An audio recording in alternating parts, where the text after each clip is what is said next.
اللہ من الشیطان الرجیم بسم اللہ الرحمن الرحیم الصلاۃ والسلام علیک یا سیدی یا رسول اللہ وعلی آلک و اصحابک یا سیدی یا حبیب اللہ۔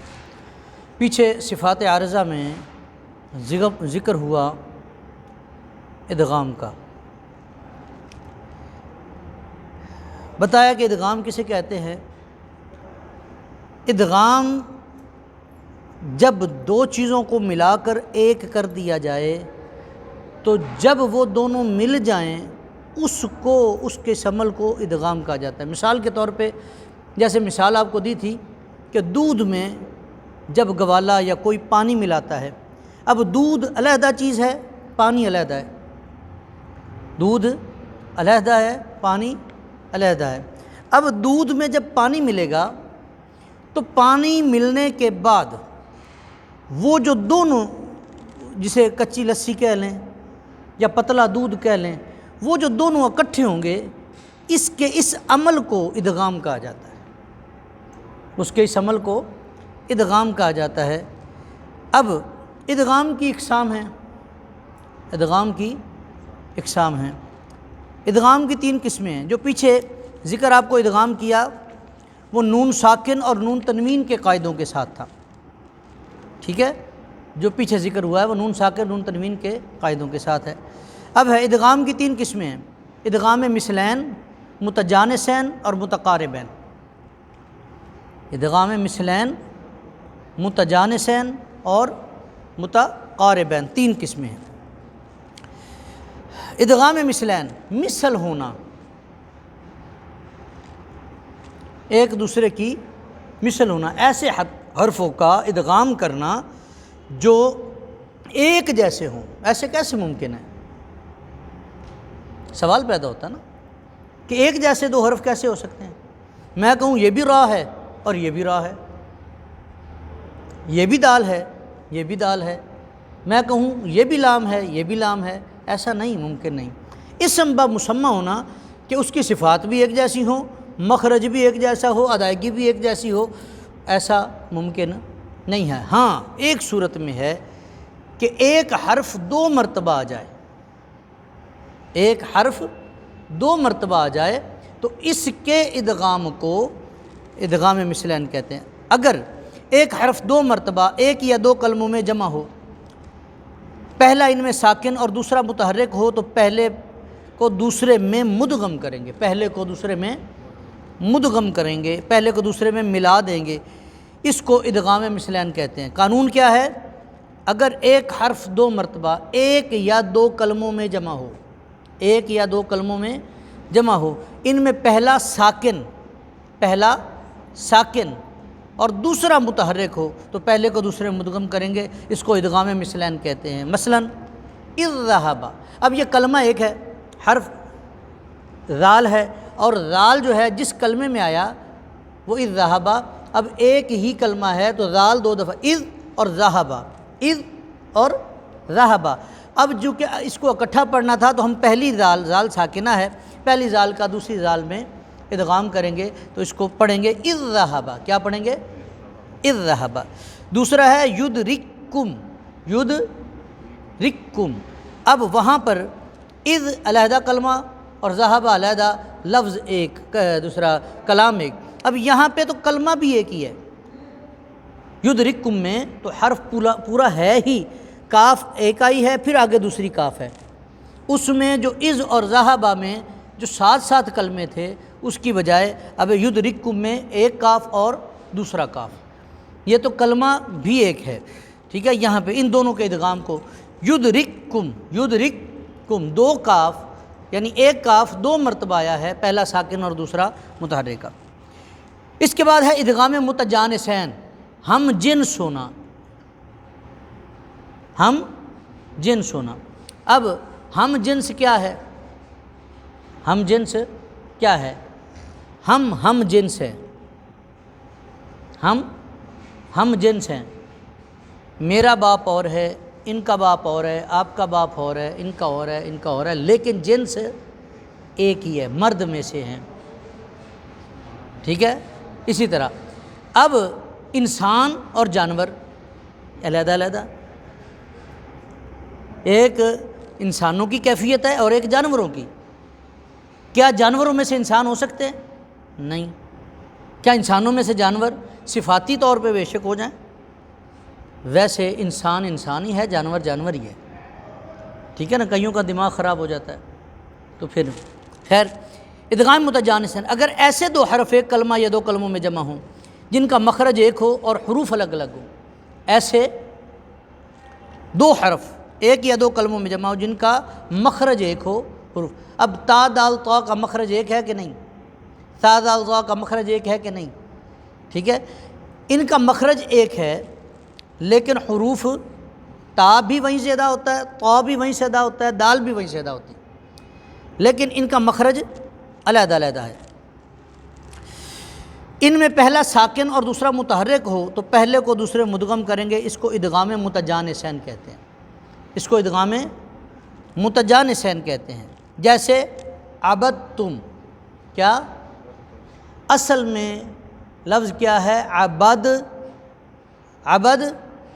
تم، عبد تم، اب دال اور تا کا مخرج ایک ہے، یہ حروف نطعیہ ہے نا، تالو کے اگلے سرے سے ادا ہوتے ہیں، تو دال اور تا کا مخرج ایک ہے۔ اب علیحدہ علیحدہ پڑھنا مشکل تھا، تو یہاں پہ ہم جنس کا خیال کرتے ہوئے کہ ان کا مخرج چونکہ نکلنے کی جگہ ایک ہے، ان کا آپس میں ادغام کیا گیا، اس کو ادغام متجانسین کہتے ہیں۔ یہ اب پڑھا جائے گا عبدتم، کیا پڑھا جائے گا؟ عبدتم، دال کو تا میں ملا دیں گے۔ اور دوسرا ہے قد تبینہ، یہ اصل لفظ ہے قد تبینہ، اصل کیا ہے؟ تبینہ، جب ہم اس کا ادغام کریں گے تو یہ بن جائے گا قد تبینہ، کیا بنے گا؟ قد تبینہ۔ ادغام مثلین اور متجانسین کی پھر دو قسمیں، مثلین اور متجانسین کی دو، واجب اور جائز۔ مثلین اور متجانسین یعنی دونوں جو پیچھے ادغام کی قسمیں بیان کی ہیں، ان میں اگر پہلا حرف خود ہی ساکن ہو، پہلا حرف خود ہی ساکن ہو تو وہاں ادغام کرنا واجب ہے، وہاں ادغام کرنا واجب ہے، اور اس کو ادغام صغیر بھی کہتے ہیں، اور اس کو ادغام صغیر بھی کہتے ہیں، جیسے اذ ذہبا، جیسے اذ ذہبا، قد تبینہ۔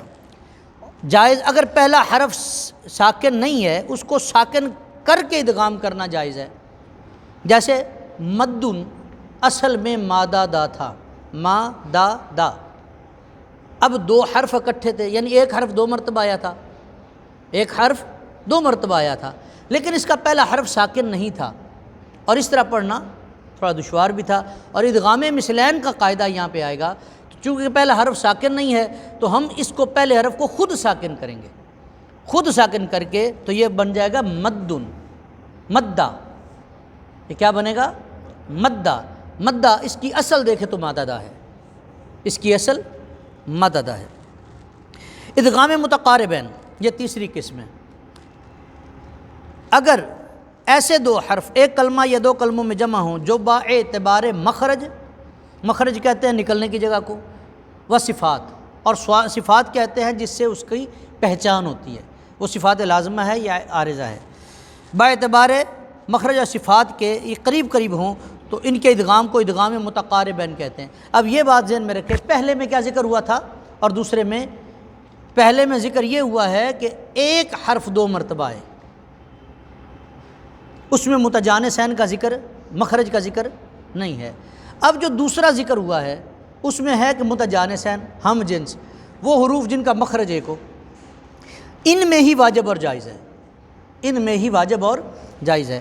اور ادغام متقاربین اگر ایسے دو حرف ایک کلمہ یا دو کلموں میں جمع ہوں جو با اعتبار مخرج اور صفات کے قریب قریب ہوں، ان کے ادغام کو ادغام متقاربین کہتے ہیں، جیسے الم نخلقکم، اب پہلا قاف پر ہے، دوسرا کاف باریک ہے، لیکن ان کا مخرج قریب قریب ہے، ان کا مخرج قریب ایک تالو کے نرم حصے سے ادا ہوتا ہے اور ایک تالو کے سخت حصے سے ادا ہوتا ہے، مخرج قریب قریب ہے، تو اسی لیے الم نخلقکم اور قل ربی، یہ اصل میں ہے قل ربی، لام اور را کا مخرج ساتھ ساتھ ہے بالکل، تو ان کے ادغام کو ادغام متجانسین کہتے ہیں۔